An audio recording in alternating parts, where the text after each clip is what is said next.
together to talk about all the things we used to do. The laughs, the passions, the little Sebastians, the pits we fell into. And we're putting it all in a podcast. Then we'll send it up into the sky.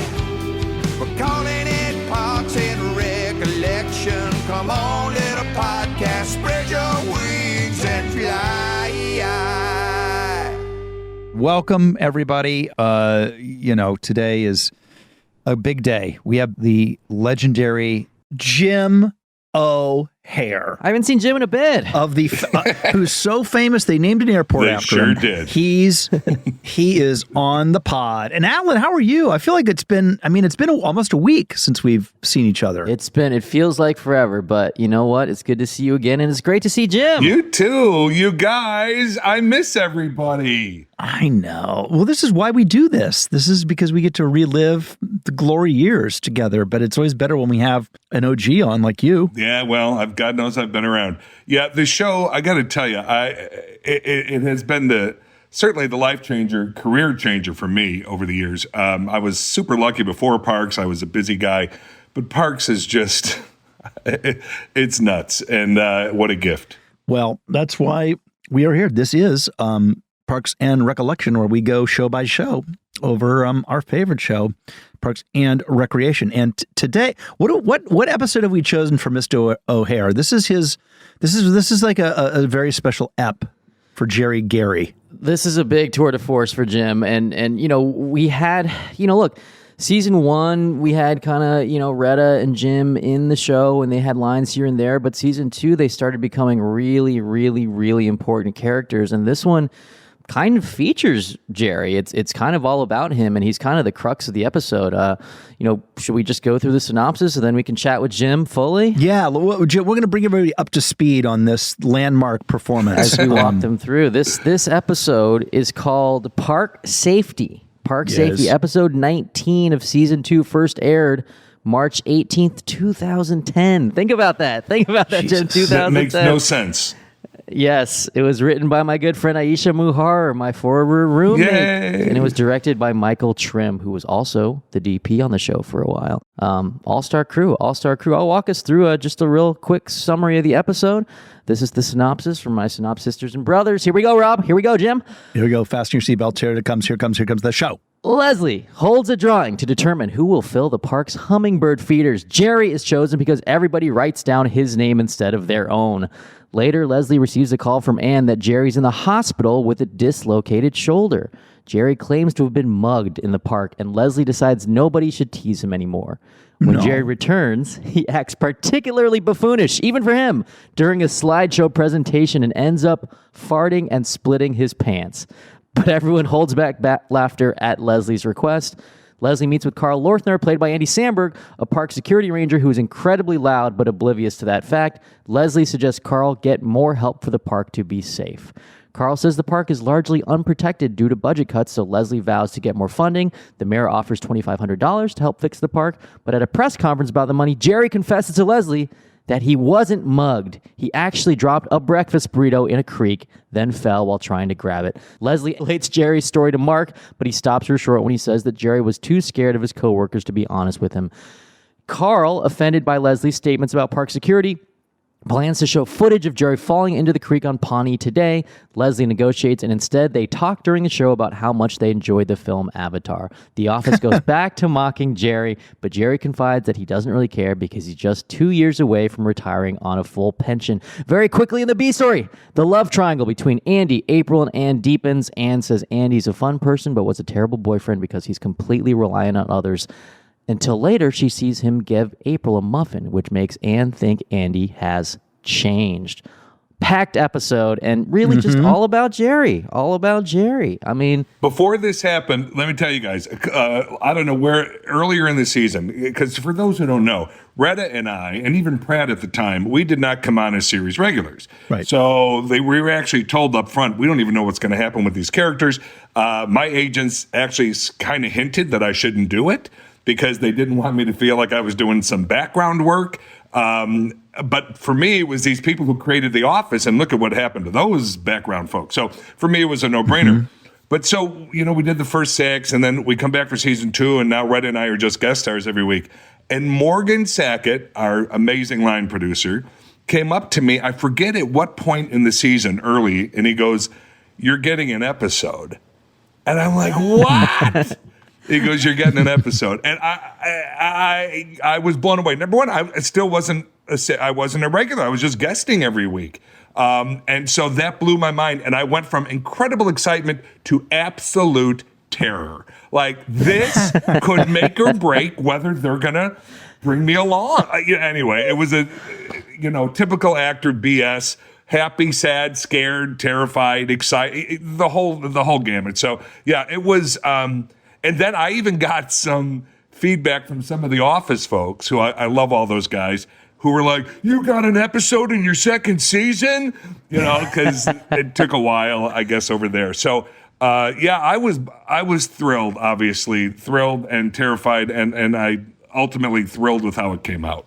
Yeah, I mean, it really is a testament to you, Jim, as a performer, and Retta as well. Of course, we beefed up her character along the way, but, we quickly realized, I think, as a writing staff and as a creative team, how valuable you were to the show. And, in a way, that character was so funny. I mean, that was the biggest thing. It was like, we got so many funny jokes at Jerry's expense, but the way, Jim, you played him was so lovable. You never felt bad. It's like it almost was this way that the show used you and Jerry as kind of a release valve, where the characters could get jokes off, and it was such a warm, positive show. We kind of built in this thing where Jerry, he could take it. You know what I mean? It's like, if you could get all these jokes that were kind of borderline mean, but then you just knew this guy was fine. Like, you knew he was fine. We kept bolstering you over and over again with those jokes. Yeah, and as I tell, because so many people are like, "Oh, it really bothered me when they would, whatever." Ultimately, whenever it mattered throughout the series, they always had Jerry's back when it counted.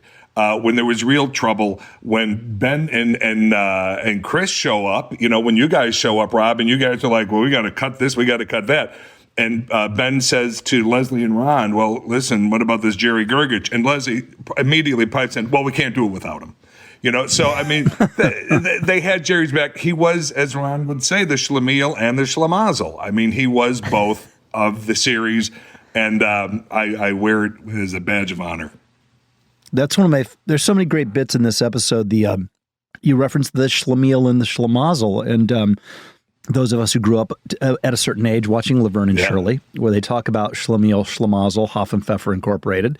Okay, it's true. I'm 90 fucking years old. Clearly, I never knew what that meant until this show. And the schlemiel goes to a fancy party and has soup, spills his soup. The schlemazel is who he spills the soup on. And Jerry is both, as we say in this episode. It's wonderful. And I also love the tiny joke as Ron Swanson introduces that idea. He's like, "This story was told to me by David Myers, the Jewish guy who works here at City Hall." So it's like, there's one Jewish guy who works in the entire government. Little joke laid in by some of our Jewish writers, Dan Gore and Harris Whittles and all these people. So yeah, it was part of it. It has to be said. It can be said. It can't be said enough. The greatest writing team that certainly I've ever worked with. Just geniuses, all of you guys. Just absolute geniuses. We had such a great time on the show. And it was just a fun group, too. It was a fun group. We talked about this on the show before, how, the writing staff was kind of a family and the cast was kind of a family. And then we all got together and we'd hang out together, too. So it was really this kind of harmonious thing. And that's why I think the Jerry character was so beloved, because, so many people are so nice on the show, but they get to actually have some teeth when they make fun of Jerry. And it's just so delightful. And that set piece in this one, where you split your pants is truly a classic in terms of Parks and Rec scene. Amy said to me after the table read, because, for those who don't know this, Amy is, I think I'm 9, perhaps 10 years older than Amy, but Amy was the mother of that set. And she was a mother to me. She was a mother to everybody on that set. And she always wanted to make sure we were good, we were comfortable. And so after that table read, she comes up to me and she's like, "Now, Jim, are you comfortable with this?" And I go, "Amy, I get to fart. I get to split my pants. I was born for this. This is absolutely what I was born for." But she was so, that's just who Amy is. I mean, anyone who knows her, she's incredibly kind, and she will forego a very good, funny bit if it would make anybody uncomfortable. That's just who Amy is. Yeah, it all starts from the top. Mike and Greg, great showrunners, Yep. and Amy, an amazing number one. And tell us a little bit about how you started on the show. I mean, it's kind of an interesting story, actually, if I remember. How you got started, Jim. I auditioned for Ron Swanson. Like everybody else in LA, it was, there was heat around this because it was the untitled Amy Poehler project coming off of SNL. And the word had gotten out. It wasn't a pilot. It was straight to series. A 6-episode order, I believe, I don't know if I'm correct about that. But anyway, so there's, and the way, typical Jim O'Heir fashion, I can be down on myself, like I think a lot of actors. And so I never in a million years went in there thinking I would get that. But I did know it was Greg Daniels and Mike Schur. And I wanted to impress them so that if there was ever a guest star role down the line, if there was ever, on The Office, maybe they would like me and consider me, I've always believed you go in, you don't know what else they're working on. So I went in, I did my Ron Swanson version of what I thought. Do you remember your Ron Swanson? Can you give us a little bit of it? I wish I did. I mean, first of all, the thought of anyone other than Offerman, I can't even. I know. Like my head can't go there. I'm sure it was. I don't think I embarrassed myself because I do remember leaving thinking you did exactly what you wanted to do. Because you can leave auditions and you get in your car and you're like, son of a bitch. Oh my God, did I? Or you relive it and I should have done this. I do remember thinking, wow, such great guys in the room. And, Greg and Mike. And I remember it was Allison. Allison Jones, Jones, casting director, who, of course, a guest on this, is just the sweetest. Anyway, so it was a lovely room because actors go into a lot of different rooms and they're not always great rooms. We've all been there. And this was a great room. They were, and I did have a little bit of a connection to chat with them about because I, worked with Carell in Chicago. One of the last gigs I did was a voice job that Steve and I did for, I feel like it was Miller Beer. I don't know what the hell it was for. But anyway, so it's always nice to have something you can chat. So we could talk about Carell a little bit and stuff like that. But I left the room thinking this was good.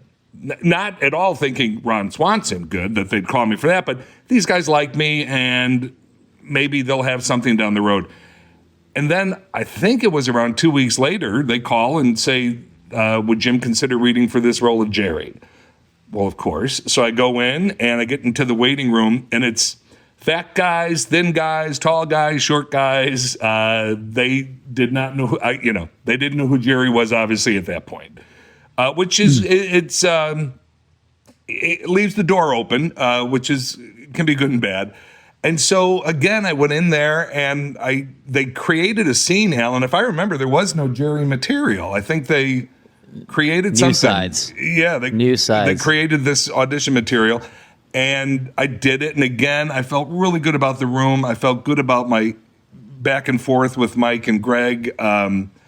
But again, you leave and you have to let it go because, you never know. And then we get the call a couple weeks later and my agent goes, Jim, they want to book you on this untitled Amy Poehler project. And I go, oh, which role?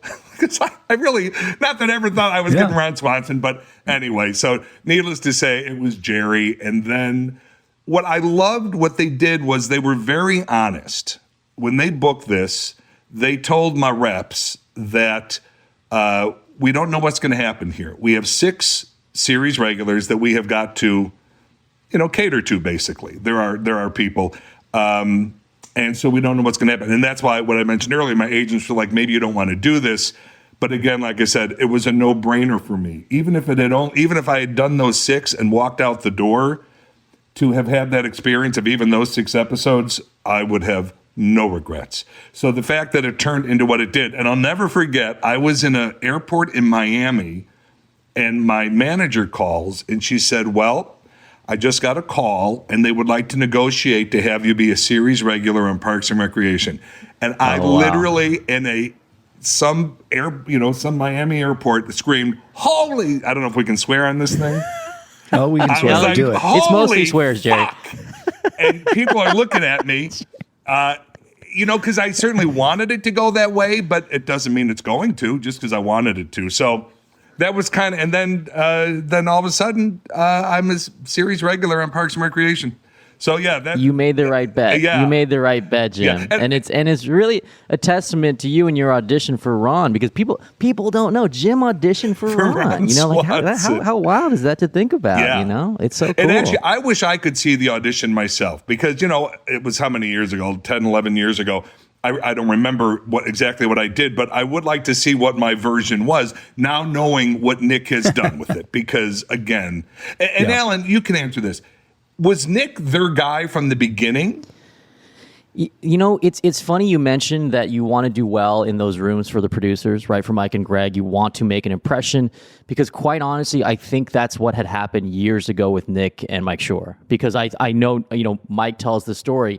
He had just literally written down the name Nick Offerman and put it on a little yellow Post-it note, and he just had it on his computer. And he just in his mind, and by the way, it wasn't a straight offer to Nick. Nick wasn't, a super established actor. He had been in a lot of stuff. Yeah. He'd acted a lot, but he wasn't, a huge series regular on previous shows. So I remember, and the auditions, I remember your audition. I remember seeing Nick's audition, and I saw Mike O'Malley's audition. Mike O'Malley did a great job, obviously very seasoned, funny actor, and I think Nick, obviously did an incredible job and really embodied that character. But it was by no means, in my mind, a done deal. Again, I was not making the decisions. Right. They were so kind and generous to show some of the writers some of the auditions so we could all discuss the cast together. But that he had him in mind, and that's what happens with all the actors out there. Like it's a marathon. It's a marathon. And someone you remember from a show, like I'll remember people who auditioned for Parks. I had someone show up in my new show a couple weeks ago, and she acted on Parks 10 years ago. Wow. I was like, I remember you from Parks. Well, I say, real. when I talk to kids and different theater schools and stuff, it's all about, you don't know who's going to be in a room. You don't know what you're auditioning for. Always, give it your best. But, Nick and I, we've talked about this 100 times. We were both Chicago journeyman actor. We both had good careers in Chicago, and then we moved to LA, and we're doing theater. And then, we were both very fortunate that a lot of guest spots, like I think it was either Fallon or Kimmel, I don't know, one of them. When I sat down on the couch, the first question they asked me was, "What show haven't you been on?" Because I had, if you look me up, I have guested on a lot of shows over the years. And so Nick and I really were very fortunate before Parks. Like things were busy. But then you stick it out long enough, and a show like Parks comes along. And the thing about Parks that is so different, these billions of shows that I've been on over the years, they come and go. They just come and go. It's the nature of it. Shows come and go. We've all done them. You never see them again. That's the end of that. But somehow Parks has broken through, and it is not going anywhere. I was shooting a film in New Orleans a couple months ago, and I'm at breakfast somewhere, and a man comes up to me from India, and he is all excited and worked up, and it just blows my mind. It blows my mind. It's real. Yeah, and Nick sent us a video once. Nick does that amazing one-man show of his, and he was in London, I believe, and he sent us this video where at the end of the show, they're all, the audience and he are singing Bye Bye Little Sebastian, and they're all holding up their phones or lighters. And I'm telling you, we were all like near tears. It was so, I don't know. And Amy always called Parks and Recreation lightning in a bottle, that so much great stuff came together, between writers and actors and production, the greatest crew that ever walked the planet.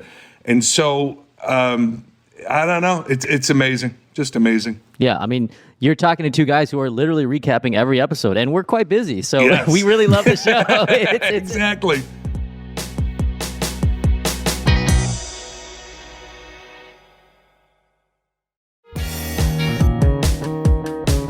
Jim, I got a question for you.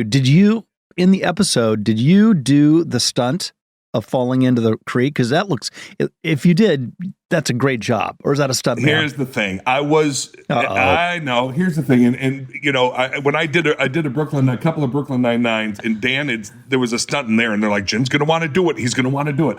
I wanted to do the stunt. What they let me do was, they wouldn't let me head first into it because it was so shallow. And they said, if you hit your head, we're screwed, blah, blah, blah. So the stunt guy, he did the fall, and then I laid my body into the river and whatever. You retrieved the burrito. I retrieved the burrito that I have dropped in there because, God forbid, you waste a good burrito. And by the way, Jim ain't lying about, like, I'm sure he would have done it, but, you know, Parks and Rec is a Universal production, and you know, pretty much every show I've ever worked on is Universal. That's where my deal is. They're really cautious about allowing actors to do anything. We were talking. I was talking to my co-writer on this new show, Matt Hubbard, and who was also a Parks writer, and he was like, "Yeah, I just did a pilot for Universal, and they said no one could run. We couldn't shoot someone running. Like, it's like, okay, so people should just be lying down on a bed, like covered in blankets, and that's all we can shoot." And then I think in our pilot, like, they wouldn't let an actor just jump into a pool. I'm like, people can jump into pools. It's like that happens. But anyway, it's all legal liability stuff. There's an episode that you guys will get to in the future. Matt Walsh was guesting on it, and I think I'm running home to save my family. And so the bit is, I'm running, I hit a curb and I fall. I had to fight for a half hour to let them. I said, I'm just running and falling. Like that. Yeah, they would never let you do it. It was a whole thing. But so no, Rob. It was. I got to lay in the creek, and then they had me eat some charcoal tablets afterward. Like it was a whole thing. No way. God. No It was a way. whole thing because there could have been, I don't know, some bacteria. I don't know. You know how they're so cautious, they're so careful that we're all okay. And I did what they told me to do. Jim, we have to ask, we like to go scene by scene sometimes in these, but we have to ask about this big sort of set piece scene where your pants split open and you fart. Greg Levine, producer Greg, remembers the table read. Do you remember the table read? Because he was saying, you know, Mike was reading stage directions, and I think people were just almost unable to continue the read. They were laughing so hard. I kind of do remember that. Again, because it was so, you know, again, I'm not even a series regular at this point, terrified at the table read, because this is the most I'm ever saying at a table read. I've never spoken this much in an episode, so I'm frightened. That's the only word I can come up with. And excited, you know, that kind of mix. It was a funny bit on paper. You never know how that's going to play out, because not everything that is funny on paper works out when you go to do it. So, and again, there was Amy afterward making sure I was okay with it. And believe me, I was more than okay with it. I love that kind of stuff. That's very considerate of her. And you know, again, this Jerry character, it just felt like when we figured out that game, I think it's partly in that Digging Up Dirt episode called Practice Day, which Rob and I talked about a few weeks ago, written by Harris Whittles, where, you know, we discovered Jerry's adopted, but he didn't know. And it kind of was the birth of this dynamic. And the dynamic was so robust and so funny. That's when it's like, and obviously Jim excelled in the role. It's like, we can do this every episode. And in fact, people never got sick of it. No. We did it every episode. Mike Schur had said at one point he had to say to the writer's room, okay, enough of the Jerry jokes. Like they're like, because they're fun and kind of easy to do. And he's like, we got other stuff to write. Yeah, no, they're easy to do. But the pants split and the fart, you know, is that childish? Yeah. But I'm sorry, it works, and I'm on board for it. Yeah. I also like the maybe you have to be a Hoosier. You know, I've talked about this. I grew up in Ohio, Indiana, spent my summers in Indiana. My dad's from Anderson, Indiana. But anytime you can get a good Muncie joke. Yes, you know. I always love that. I mean, Jerry has a timeshare in Muncie. Is the greatest. Yeah, and what I think makes this, obviously the scene work as well as it does, is the cast. Their reactions, knowing that Leslie has told them, do not, you know, we're going to be good during this. We're going to give it our best. And their reactions, Tom's reaction to Muncie, all of their reactions, trying to keep it together. It's obviously the funny bit. I can tell you, so Trim was directing, Mike Trim, who was our DP. And we had done a bunch of takes, and you know how it is, the wardrobe departments, they preset the pants so that when I bend over, there's going to be a split, you know, all that kind of stuff. So we're doing it, and then the cast is laughing, and we're all laughing. For those who don't see any of the outtakes, if you put us in a conference room, those were the best, my very favorite moments of shooting Parks and Rec were conference rooms, because it was just all of us just laughing and joking together and then doing some really good material. Those are my favorite things with the conference rooms. But anyway, so Amy's like, I can't laugh. No, I'm done. You can't make me laugh anymore. And in my head, that was a bit of a challenge. Amazing. And the other thing, this is also the beginning of, you know, by the end of the story, you know, Jim has that sort of, Jerry has a talking head where he explains that it's okay, like they can make fun of me, I'm 2 years away from retirement. And I think what happened later on, I think Mike was really careful to sort of buttress Jerry's character and make sure that he had an amazing life outside of work. And so that ultimately culminated in you being married to Christy Brinkley and having this amazing family and all. So did you see any of that coming, or was that all kind of a surprise to you? That could not have been more of a surprise. Mike had told me later, basically what you just said. He's like, Jerry can't have everything bad in his life because why is he around? Like, what is, you know, it's too much. So then they come up with ideas. And what I thought was interesting, Amy, I don't know if you ever heard this, Amy had a very funny pitch. Amy pitched, what if Jerry is a tyrant at home? What if, because he's so put upon at work, that he goes home and he is just, you know, and so she's like, what if we cast some tiny little frail chain smoking woman who the minute Jerry comes in the door, you know, but anyway, obviously they didn't go. It's a different show. I know. Totally different show. I'm glad that we went the way it always cracked me up to see you and Christy Brinkley and your daughters singing those breakfast songs and just having a great time. And then Chris became part of the family too. He started dating your daughter. I mean, that was all really fun. We were gonna have a mutual family tree for a minute. We were very close. And then to this day, and Halloween is coming up, so I'll hear about it again. People will go as Jerry with the potato head costume, where when he realizes that you are dancing all up on my daughter, April comes over and turns the smile upside down. Oh, yeah, yes. I remember that. And that is actually a popular Halloween costume. Yeah. It's a very funny moment. Schrager dating Jerry's daughter. Exactly. God, I forgot about all that stuff. That's wild, and man. I do love how Ben just never could understand it. He thought there was some big mystery. Did she have amnesia? Why is she with me? Yeah, he has some great, it's coming up in episodes in the future, but where he like grills you about. He's like, how did you meet? Did you lose a bet? Yeah.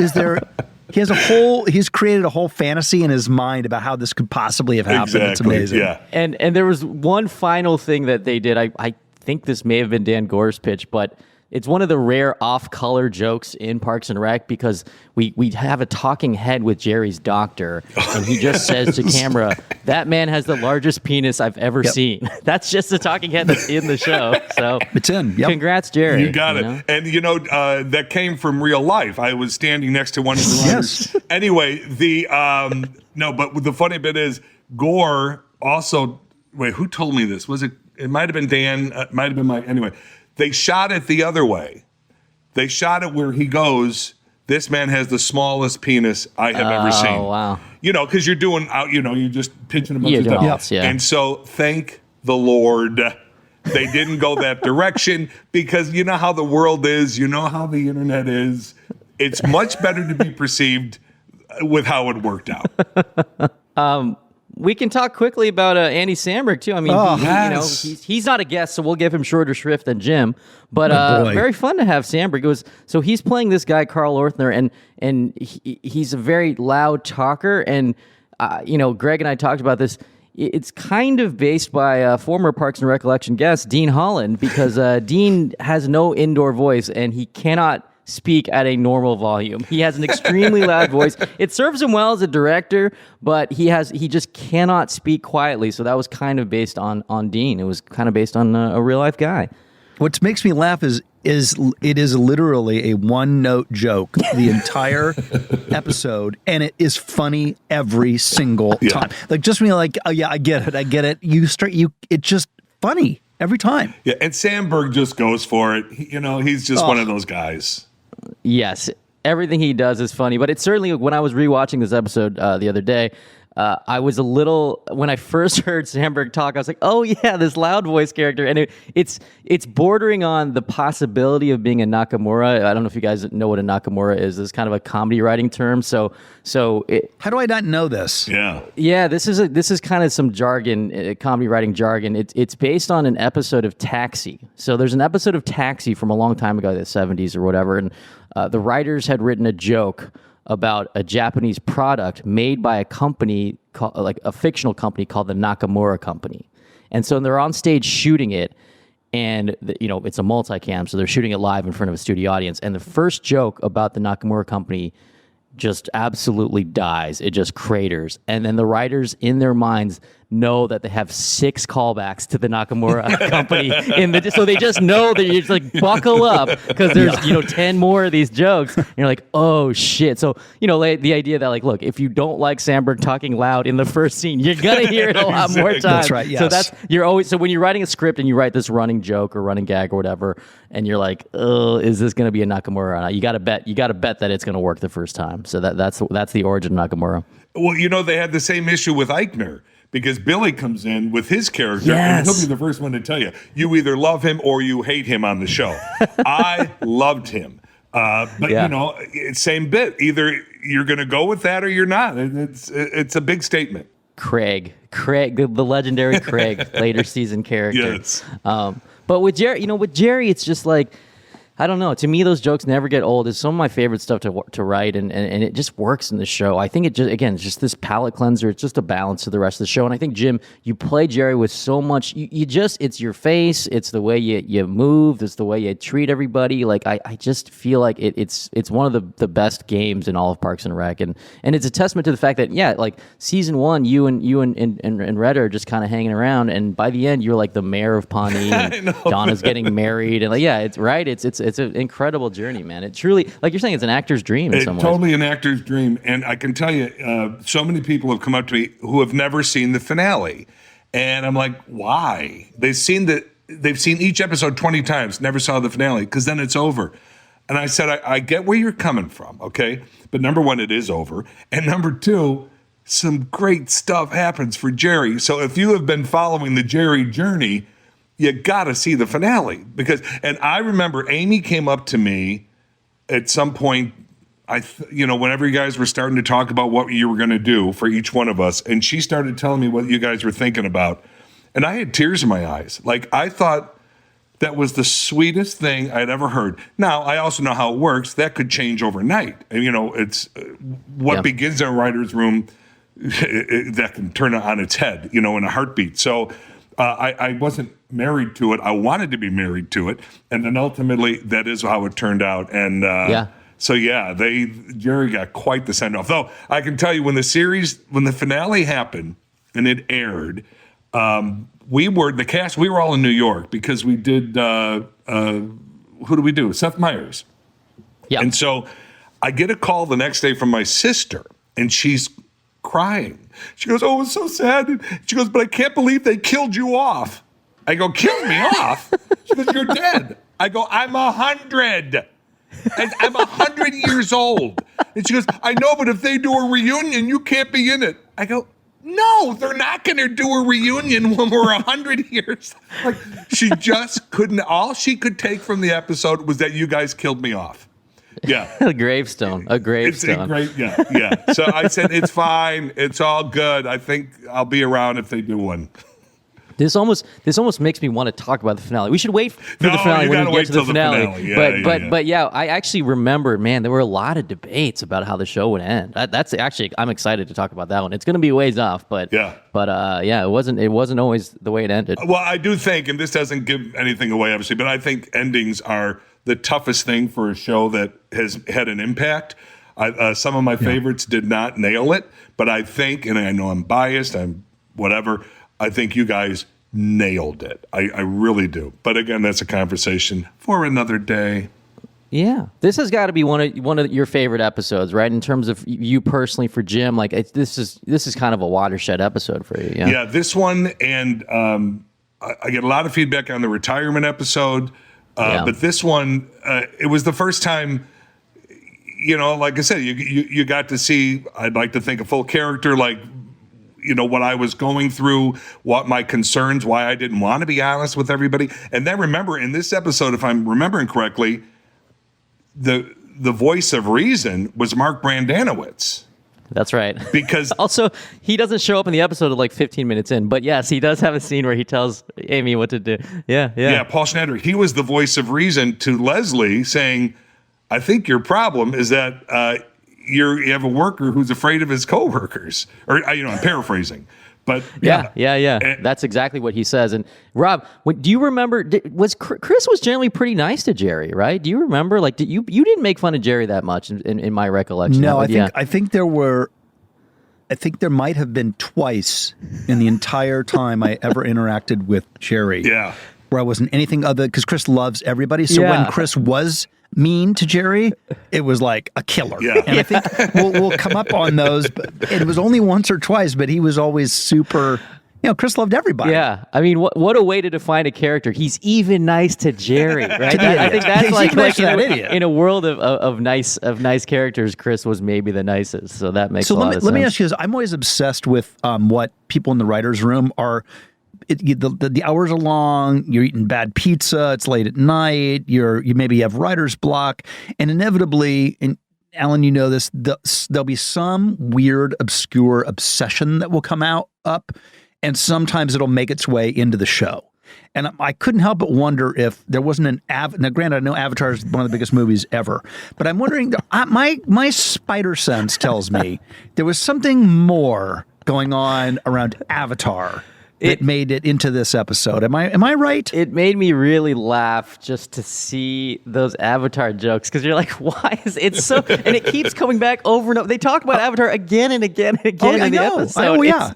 Greg, do you remember? Like I know we have somewhat of an obsession with Avatar. It's just there's something funny inherently about Avatar because it's just this massive movie, and yet people don't really talk about it. It's not talked about the same way that Star Wars or like Marvel is, and yet it was for a while the #1 movie of all time, but there's something so funny about it. It's like I feel like people don't like love those characters or that world, but it just was so popular. It's really funny to talk about. I don't know. It's such a specific thing. Greg, do you remember why we talked about it so much? I don't know if this rings a bell for you, but I feel like the room was a bit split on Avatar. Yes. That there were some people who just loved it. Like, I remember loving it. I think Shore loved it, and a few other people, we were just obsessed with this movie that just kind of blew us away, and some people thought it was derivative or whatever that was, and I think that just became a room talking point like you're talking about, Rob, and then someone types it into the script or the notes, and you can't delete it from that point. You just can't delete it. Yeah. Oh, it's actually all coming back to me. I believe the trailer for Avatar first came out while we were in the writer's room, and we watched it as a room.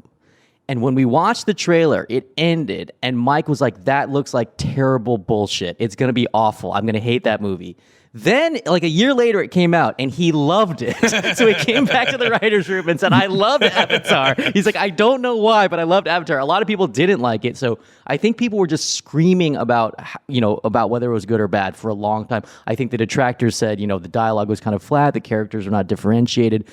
Some of the acting was indifferent, whatever. And then other people were like, just shut the fuck up. It's an amazing technological achievement. That the 3D is amazing. He built this world. It's James Cameron, all this stuff. He's a genius. And I think it seeped its way into the script. Rob, you're right to point out our weird obsessions do peek their way into episodes over and over again, and that's what makes it real. Audiences, as you guys are watching shows, be on the lookout for that. You're always like, wait a minute, why are these people obsessed with Captain Crunch? Whatever it is, it's going to be something. And those things are the things that make me laugh. I also wonder about. There's a great little grace note in this episode where Anne talks about the fact that she's watched too many Lifetime movies. Yes. And the title of the last movie that Anne has watched on Lifetime made me laugh so hard. I wrote it down. Hang on.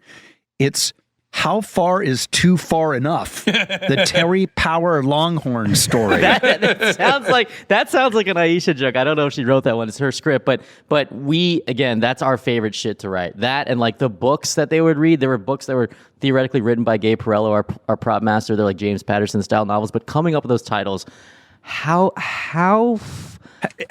far is too far enough? It's the wonderful. Terry Power Longhorn story. I just want to say what's great about them is that we will spend maybe 3 or 4 hours Yes, I mean, that's coming up with the funniest version of this one movie title, but then maybe 5 minutes on a very important dramatic beat or character moment. Yes, for sure. True waste of Universal's money. Just a true waste. I would love to know the ones that didn't make it in on these idiot, stupid, really deep cut jokes like this that I'm obsessed with. I would love somewhere somehow to know, because I bet you they were genius. We'll have to dig those up. Greg, you have the notes. We could find the notes. I'll break them out of cryo sleep.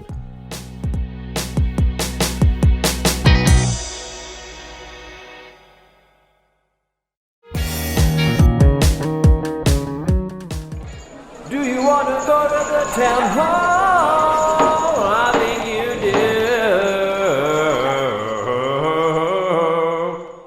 We should maybe get to a town hall. Jim, if you haven't heard the pod yet, we do these town hall questions from our listeners, and they want to hear from you. So we have some a town hall question. Should we get to that, Rob? Let's do it. Let's go to the hall. Where are we doing the town hall? Let's let Jim. So Jim, we pick a location to do the town hall. Pawnee is a sprawling metropolis, and there are many places to do it. Did you have your favorite place in Pawnee? Your favorite location? Well, if it can't be Muncie, then I'd say the small park. Oh, the smallest park. I love that. The episode. smallest park. Yeah, I like world's that. smallest park. A little gimmick that Leslie came up with to goose attendance.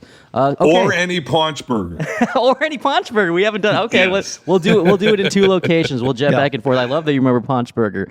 I'll read the town hall question. It actually is for Jim. So Emma from Maine writes in and says, if Jerry were having a dinner party, which 3 guests of honor would he invite? And I think she probably means either from the show or anybody. I don't know. It's up to you, Jim.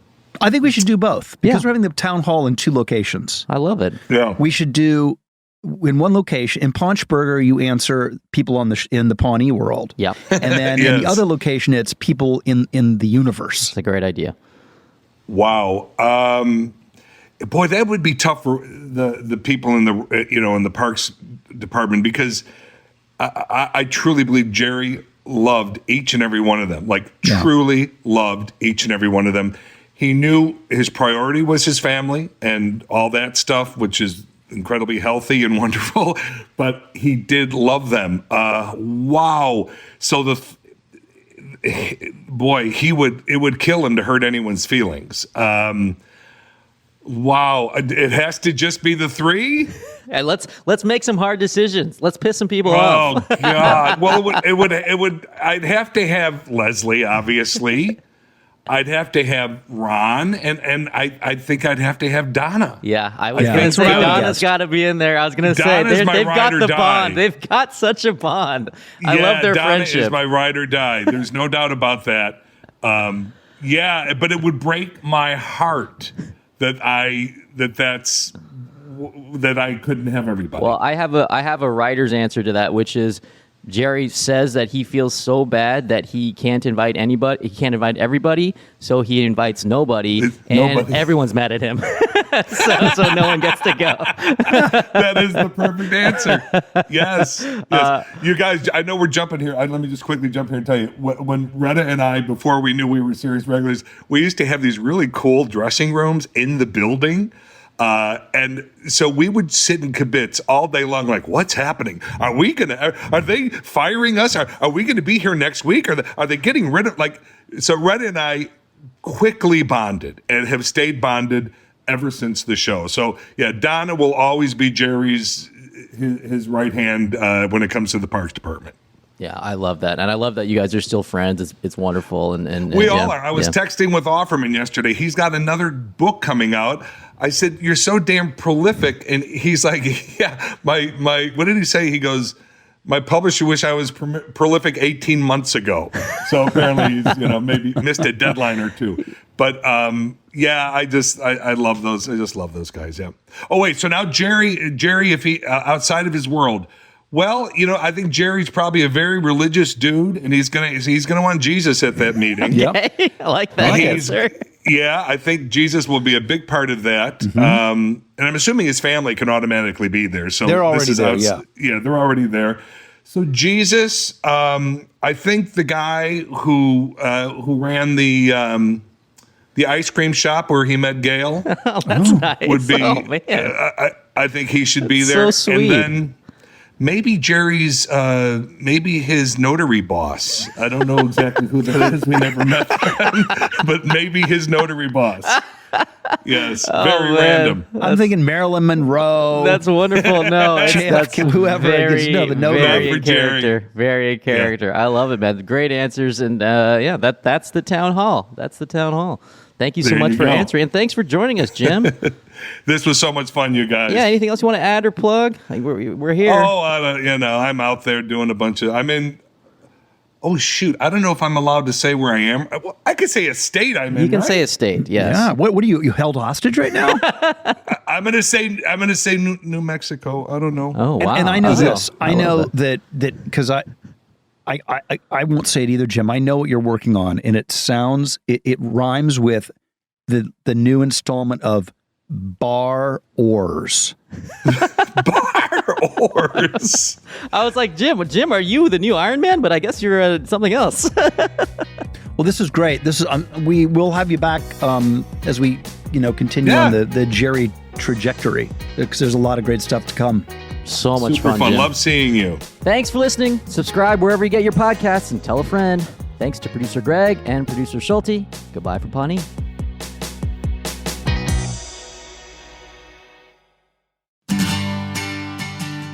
Parks and Recollection is produced by Greg Levine and me, Rob Schulte. Our coordinating producer is Lisa Berm. The podcast is executive produced by Alan Yang for Alan Yang Productions, Rob Lowe for Low Profile, Jeff Ross, Adam Sachs, and Joanna Solitaroff at Team Coco, and Colin Anderson at Stitcher. Gina Batista, Paula Davis, and Britt Kahn are our talent bookers. The theme song is by Mouse Rat, aka Mark Rivers, with additional tracks composed by John Danik. Thanks for listening, and we'll see you next time on Parks and Recollection.